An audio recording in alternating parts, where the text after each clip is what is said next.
¿Qué tal, amigos?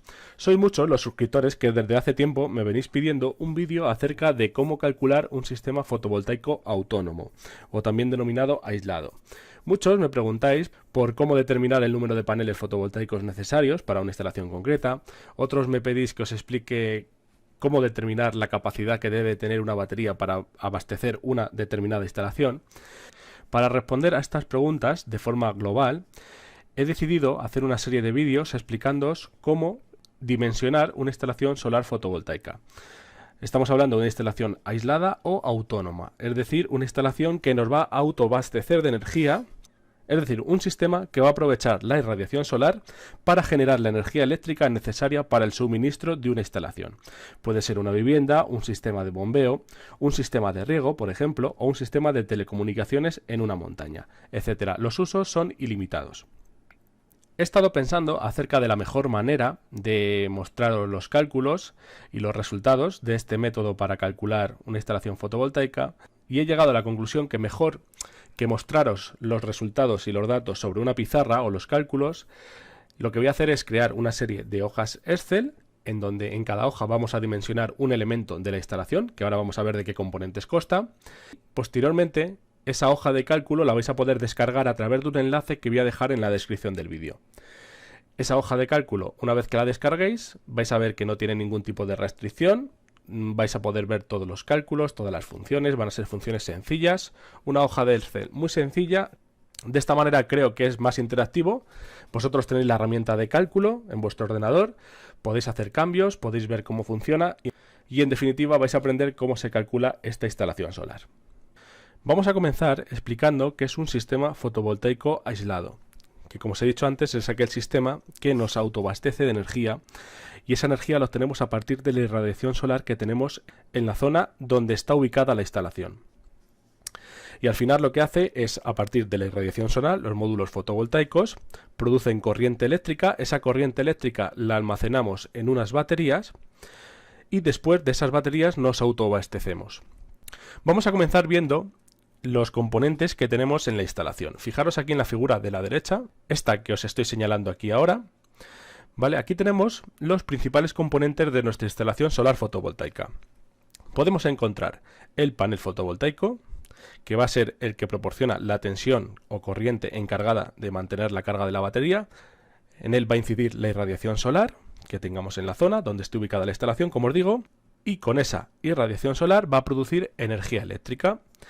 Esa energía eléctrica después la vamos a pasar a través de un regulador o controlador de carga, que es el que se encarga de verificar el estado de carga de la batería, adaptando diferentes ritmos para la carga y va a verificar en todo momento que la batería, una vez que esté cargada, no se sobrecargue, no siga entrando energía del panel.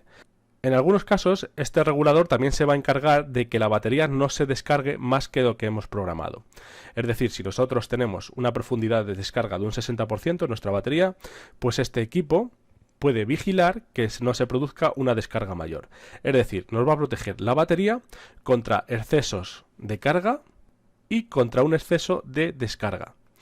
Después encontramos la batería. La batería va a ser la encargada de almacenar la energía eléctrica en la instalación. ¿Cómo lo va a hacer? Va a almacenar la energía eléctrica en forma de energía electroquímica, de energía química.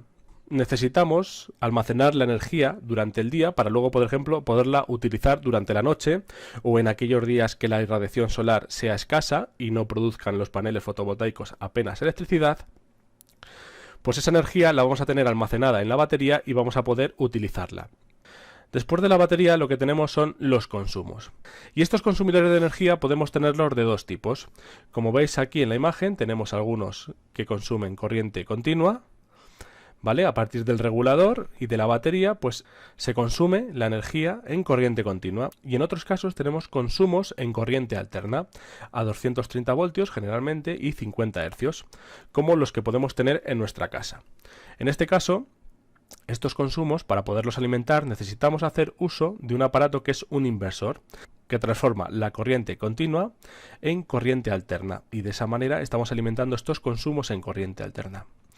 Sé que ahora es mucha información, pero vamos a ir viendo paso a paso en cada hoja cómo se calculan estos diferentes elementos. Partiendo como base como base de cálculo qué consumos queremos alimentar con esta instalación. Si queremos alimentar consumos en corriente alterna o queremos alimentar consumos en corriente continua. Para ello, la primera hoja de cálculo que tenemos aquí enfrente de nosotros es la hoja de consumos. Es decir, vamos a hacer un listado acerca de todos los elementos que tenemos en la instalación y que van a consumir energía eléctrica. Y aquí vais a ver que hay dos cuadros. Para utilizar la hoja de cálculo solamente debemos de rellenar los cuadros que están en blanco. En este caso estos y estos otros. El resto lo hace de forma automática la hoja. He incluido una pequeña lista con productos y la potencia que consumen. Necesitamos conocer la potencia que consume un determinado producto o consumidor para conocer el consumo energético que tiene. Y después, una vez que sepamos la cantidad de energía que necesitamos para autoabastecer nuestros consumidores, tenemos que calcular el resto de la instalación para que sea capaz de abastecer esa demanda. Podemos tener consumos en corriente continua. Tal como os decía, directamente la consumimos a 12 voltios o la tensión que nos proporcione la batería. Pueden ser pequeñas bombillas LED a 12 voltios, puede ser un frigorífico que funcione a 12 voltios, que los hay, puede ser un pequeño televisor que funcione a 12 voltios, pero lo más normal, lo más habitual hoy en día es que los consumos sean en corriente alterna a 230 voltios AC. Vamos a pensar que tenemos una pequeña instalación aislada con la que queremos abastecer una pequeña cabaña de campo y en la que vamos a poner muy pocos elementos, pero los elementos van a funcionar con corriente alterna a 230 voltios. Por lo tanto, no vamos a tener ningún consumo en corriente continua, yo aquí no lo voy a incluir. Vamos a tener todos los consumos en corriente alterna. Lo primero que tenemos, por ejemplo, es un cargador de móvil. ¿Cuántos? Pues en este caso solo tenemos un cargador. ¿Qué potencia consume un cargador? Pues nos fijamos en la tabla. En la web podemos encontrar diferentes potencias para estos cargadores. Lo más habitual es que consuma menos de 10 vatios. Pues vamos a poner 10 vatios. ¿Durante cuántas horas al día lo vamos a utilizar? Pues por ejemplo, mi smartphone se carga con 3 horas. ¿Qué uso le vamos a dar a la semana? Pues yo lo voy a utilizar los 7 días de la semana, porque es un teléfono móvil, la batería se descarga muy rápidamente y por lo tanto yo lo voy a utilizar todos los días. Y automáticamente, si os fijáis aquí en la columna de energía que se indican vatios hora a la semana, lo que nos ha hecho aquí es multiplicar el número de elementos que tenemos por la potencia que tenemos, por el número de horas al día y por el día y por los días de uso de la semana. Haciendo el producto de todo eso, nos da un consumo de 210 vatios hora a la semana. ¿Vale? 210 vatios hora. Como sabéis, la unidad de energía más habitual es el kilovatio hora. En este caso son vatios hora, ¿vale? Esto es lo que nos consume el cargador de móvil. Después, en nuestra pequeña cabaña tenemos 3 puntos de iluminación. Vamos a poner, por lo tanto, que tenemos 3 bombillas LED.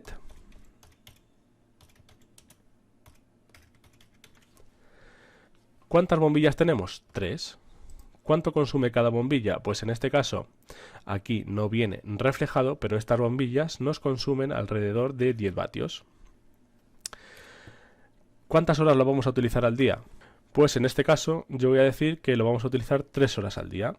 Estas horas cada uno tendrá que poner sus horas reales que lo vaya a utilizar al día, ¿vale? Y luego, días de uso a la semana, pues en este caso también lo vamos a utilizar 7 días, es decir, todos los días de la semana. En este caso, como veis, son 630 vatios hora. Fijaros que la hoja Excel lo que hace es aquí abajo va sumando todo lo que tenemos aquí en esta columna y aquí nos hace la suma de 210 más 630 y tenemos 840 vatios hora a la semana. Si no lo queremos expresar como vatios hora a la semana, podemos decir que son vatios hora al día. ¿Cómo? Simplemente dividiéndolo entre 7.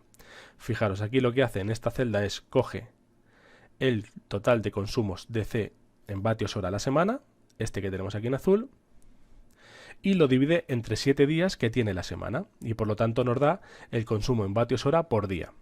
Y aquí tenemos que son 120 vatios hora al día. También vamos a incluir un televisor LED.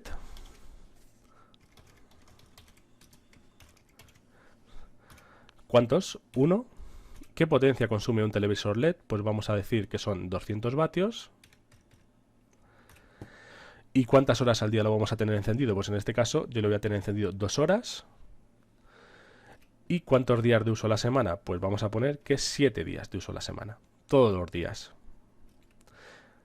Y como veis, automáticamente hace el cálculo, que como veis ya son 520 vatios hora al día. Finalmente, la hoja de cálculo lo que hace es toma los consumos, el total de consumos de C, este que tenemos aquí, más el total de consumos AC y nos lo muestra aquí, ¿vale? Aquí hace el sumatorio, como vais a ver, de estas dos partes. Suma esta celda más esta otra.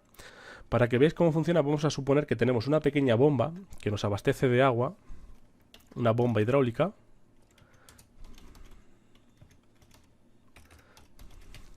que funciona a 12 voltios en corriente continua. ¿Cuántos elementos tenemos? Pues en este caso solo es una bomba y esta bomba consume 250 vatios. ¿Vale? ¿Cuántas horas al día la vamos a utilizar? Pues aproximadamente media hora al día, 0,5 horas al día.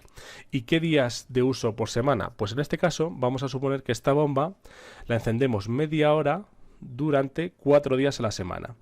Y con esa bomba lo que hacemos es rellenar un tanque que después autoabastece a la casa por gravedad.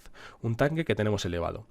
Lo que hace la bomba, por tanto, es toma el agua de un pozo, por ejemplo, o un cauce natural que tengamos cerca, eleva el agua hasta un depósito que tenemos en la casa y de ese depósito después se autoabastece la casa. 4 días que vamos a usar la bomba, es decir, lo vamos a utilizar 4 veces a la semana. Rellenamos el tanque, una vez que rellenamos el tanque, ese agua lo vamos consumiendo poco a poco y nos dura varios días. Automáticamente nos hace el cálculo y como veis, el consumo de energía de esta bomba son 500 vatios hora por semana. En este caso también aquí nos hace el sumatorio y lo tenemos aquí. Aquí, como veis, hace la suma automáticamente de estos consumos de energía. Estos son 500 vatios hora a la semana y si hacemos la división de estos 500 vatios hora por 7 días que tiene la semana, vamos a obtener los vatios hora que tenemos al día. Finalmente, como veis, aquí abajo nos hace la suma de los consumos DC y los consumos AC que tenemos. Y al final nos lo muestra en vatios hora por semana y en vatios hora día. Bien, una vez que sabemos qué consumidores tenemos en la instalación, ya podemos pasar a calcular el resto de elementos, como el número de paneles fotovoltaicos, el tipo de regulador que necesitamos, la batería, el inversor, etc. Y eso lo vamos a ir viendo en diferentes vídeos y vamos a utilizar una hoja Excel para cada vídeo, para cada elemento cuando lo dimensionemos. Es decir, vamos a utilizar una hoja para ver el número de paneles fotovoltaicos que vamos a necesitar para nuestra instalación, voy a utilizar otra para ver qué capacidad requiere la batería en amperios hora, otro para ver el tipo de regulador, otro para el inversor, de manera que los vídeos no sean muy largos, no se hagan pesados, y si queréis localizar cómo calcular un elemento de forma específica, tenéis un vídeo donde se explica cómo dimensionar ese elemento. Como siempre, espero que os haya gustado, os haya parecido interesante y nos vemos en el próximo vídeo. Un saludo.